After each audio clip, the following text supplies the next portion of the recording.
Welcome to the Comfort Connections podcast. In this episode, Best Practice, Fall Prevention Strategies, we are joined by Dr. Tiffany Schubert, Managing Partner of Schubert Consulting, Senior Product Manager, Relias. Dr. Schubert has extensive experience in healthy aging, evidence-based fall prevention, and the adoption and implementation of evidence-based programs and practices at the individual, community, and health systems level. Listen as we delve into a critical topic that affects older adults across the care continuum, falls. We'll explore the causative factors behind the increasing incidence of falls in older adults, examine the profound impact falls have across the care continuum, from healthcare costs to falls data analysis, and will provide essential best practice considerations for aging services professionals to enhance outcomes for individuals under their care. Welcome to the Comfort Connections podcast, Tiffany. Thank you for joining our listeners today. Well, thank you so much. I'm so excited to be here and talk about this topic, which is very near and dear to my heart. Tiffany, can you please share with our listeners the causative factors for increased falls, especially for older adults? Yeah, so it's really interesting because we kind of always think about older adults falling. But the fascinating thing is that, we usually say 1 in 3 people over the age of 65 fall each year. But if you look at younger demographics, like the 45 to 64, they actually fall at the exact same rate. And people just don't understand that. But the problem is, as we get older, what happens is we're more likely to have an injury from a fall, which is obviously something we want to avoid. So I want to set the playing field here that people all fall at kind of similar rates. It just becomes a much bigger problem as we get older. So understanding that, then you have to circle back and say, well, why is that happening? And that's where things get really complicated really quickly. And so one of the big things that happens as we get older is we tend to lose a lot of strength. And this is actually a normal process of aging. And it's actually one that we really can have a huge impact on. But as we start losing some strength, that in turn kind of impacts our mobility, and that impacts our balance. And then we also have some cognitive changes that happen, which are also totally normal. Our reaction times slow down. So what does this actually mean? It means that if I'm walking down the street and if I trip over a crack in the sidewalk and I'm 25 or 35, my brain will immediately understand what's happening and implement the right reaction. But if I'm 75 or 85, that all slows down just a little bit. Thus, I'm more likely to fall. So that's just one thing to start considering. And then we add in other complicating factors, like if you have a chronic disease, or if you've been ill, or if you've been diagnosed with Alzheimer's disease or cognitive impairment, or you have vision problems. All of these things actually increase our risk of falling. And then you throw on top of that something like medications, which can have a huge impact on someone's fall risk. So there are lots of pieces that go into this. It makes it really complicated and a little overwhelming for everybody, not just for older adults and caregivers, but also for healthcare providers. So one of the things that I like to propose to people to think about is that maybe we should start thinking about falls more like a chronic disease as opposed to an injury. And we have risk factors that we need to manage every single day. Just like as if you had high blood pressure, you take your blood pressure medications every day, and you probably have an in-home blood pressure machine that you use to monitor your blood pressure. We can do the exact same thing with falls. And that can really make a big difference. I was wondering if you could share with our listeners some of the impact of falls, for example, the associated costs, any other fall data, or trends and additional insights. Yeah, absolutely. So one of the things that we've definitely learned is that we want to prevent that very first fall from happening. Because unfortunately, one of the biggest risk factors for experiencing a fall is already having a fall, which always feels super counterintuitive to me, and I'm sure to anybody listening to this as well.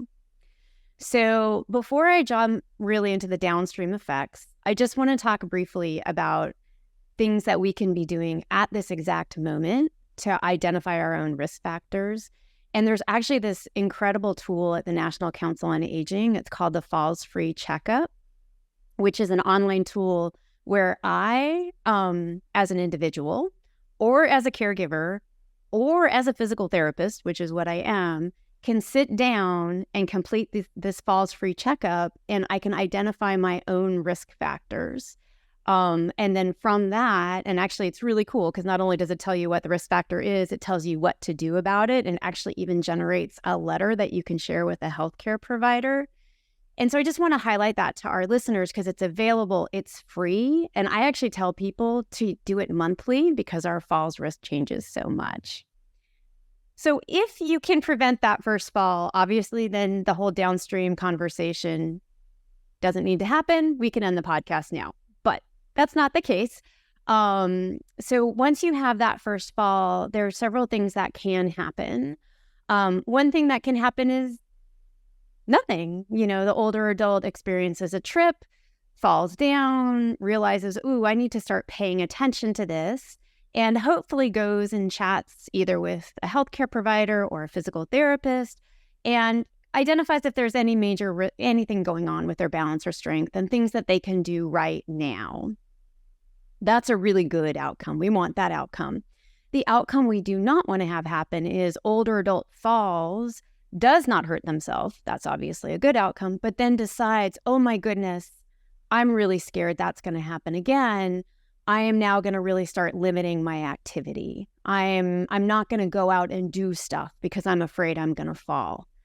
Well, unfortunately, when that happens is this cycle where, oops, I'm doing less.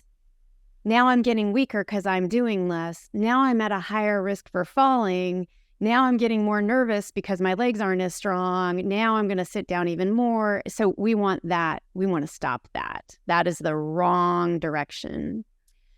So if we can, A, prevent that first fall, or B, after that first fall, make sure that that individual's risk factors are identified and treat them, those are all the right outcomes. When those things don't happen, what can happen is I have my fall, I limit my activity, I have my second fall. Well, now in that second fall, maybe I fracture my wrist, maybe I fracture my hip. Say I fracture my hip. Well, now I'm in the hospital. Well, guess what? Now I'm going to get pneumonia because I'm in the hospital. And now I'm going to lose even more muscle mass. And those are the outcomes that are always so frustrating because we know that there are things that we can do to have a huge impact.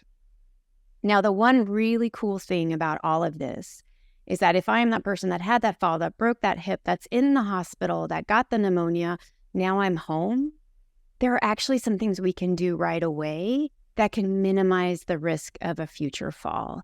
We can get strength training going, right? We can work on their balance. We can address the medications, make sure they're on the fewest number of meds possible and the lowest doses possible. We can make sure their vision is okay. We can make sure if they're supposed to use glasses, they're using glasses. We can make the home as safe as possible. And I always hesitate on this one because for a long time we were like, oh, people are falling down. We need to change the environment and make it as safe as possible. And it's like the fact of the matter is that you and I can navigate our environment just fine. And so we can clean things up, but we don't want to do any major overhauls because we're used to our environments. And sometimes when we really change them, it actually creates a higher fall risk. Like it just has to be multiple things going on there. So there's, again, lots of places where we can make a big difference. The problem is when we don't have that opportunity, that's when you start seeing that cycle of the person never really recovering and finally having that fall that results in the head injury that could potentially result in death, or that results in the hip fracture that results in all the other things.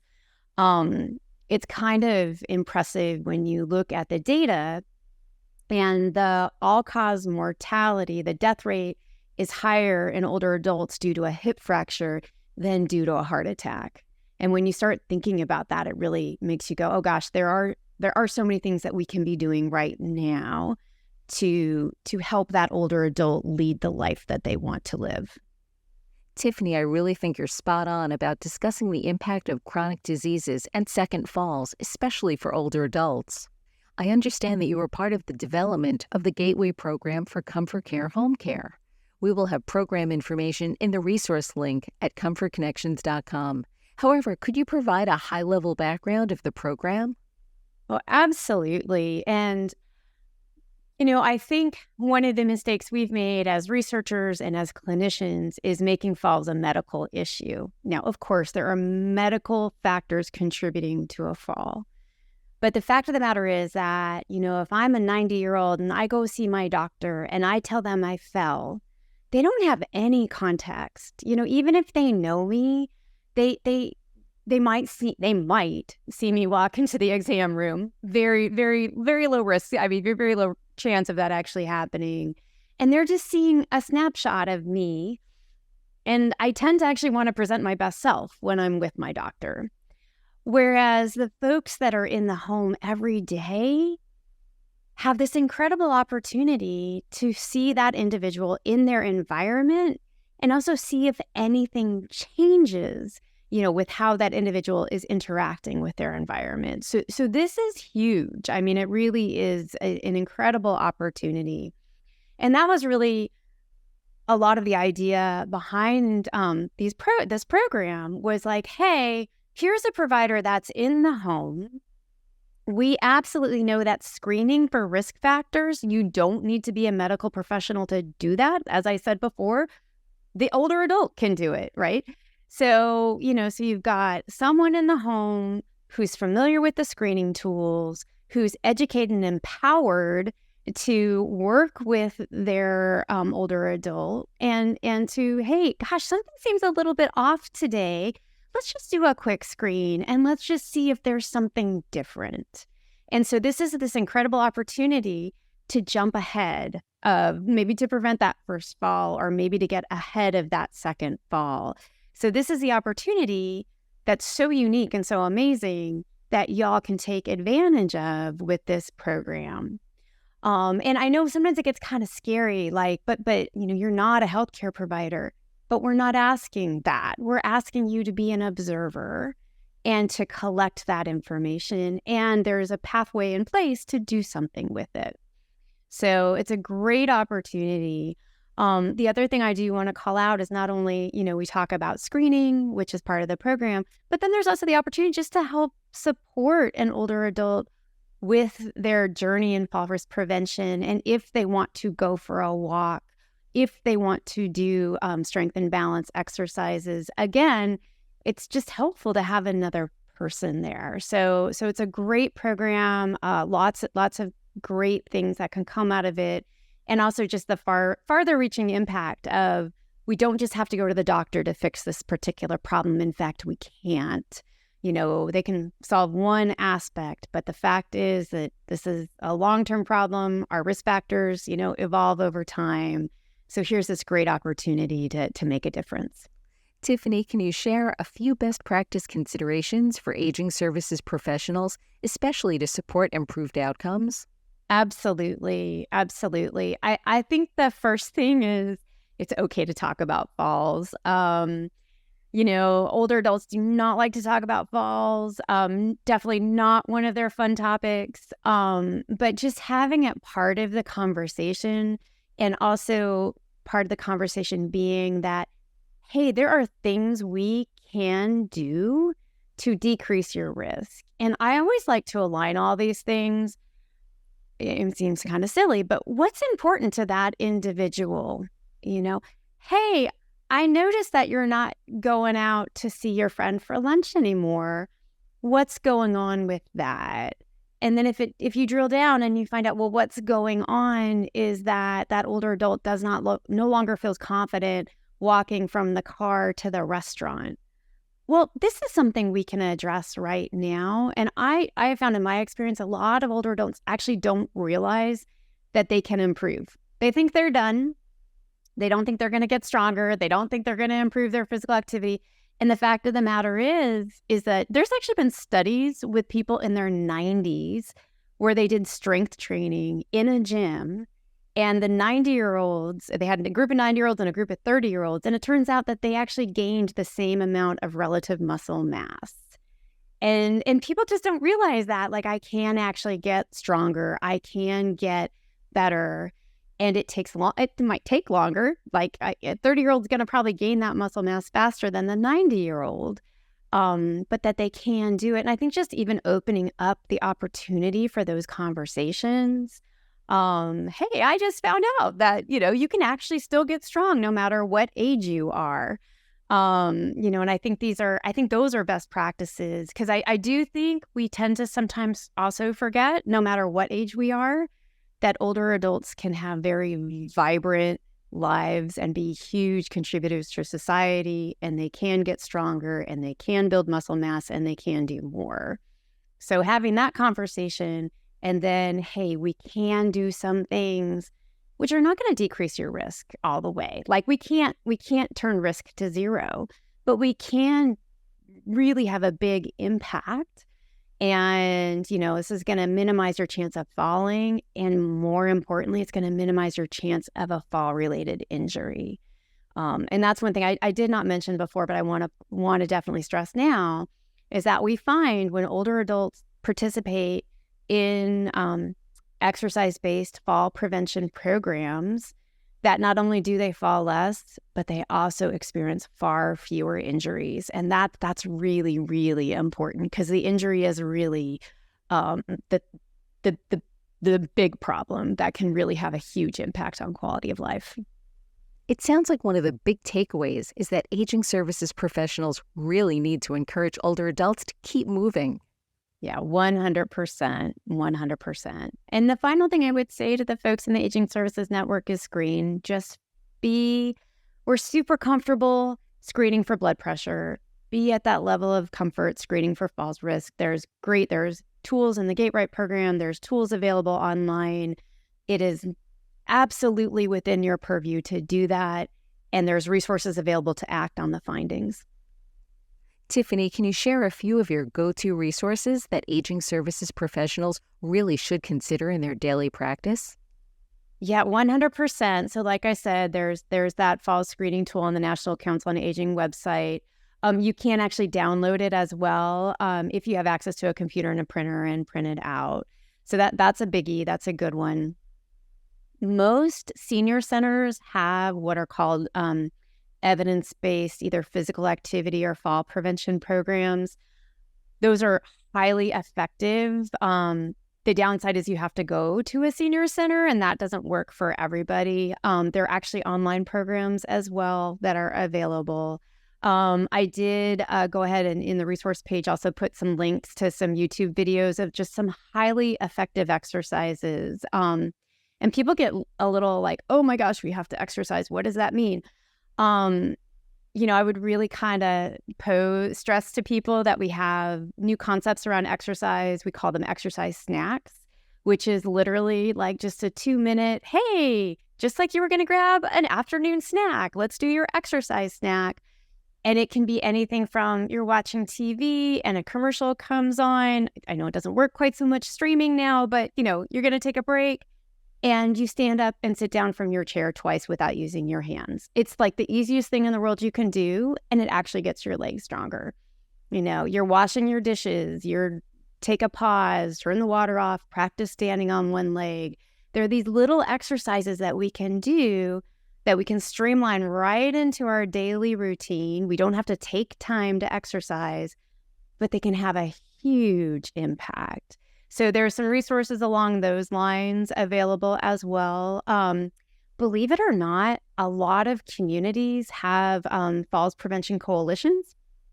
So it's just good to know some are state-based, some are more local, but it's just a really great opportunity to see what's happening in your community. And they tend to be, it's interesting, no matter where you are, there's like a different group involved, but oftentimes like emergency medical service providers, senior center providers, caregivers, they're all part of these coalitions. And I think now there's so many resources out there that anybody who has a question, you can find an answer and you can find good information. I also find the National Council on Aging's website in general has a lot of fabulous articles and programs and resources. It's a good place to start. As this episode nears the end, can you please share your closing thoughts for aging services professionals? I think we've covered the highlights, but I think the main one is, don't be afraid about falls.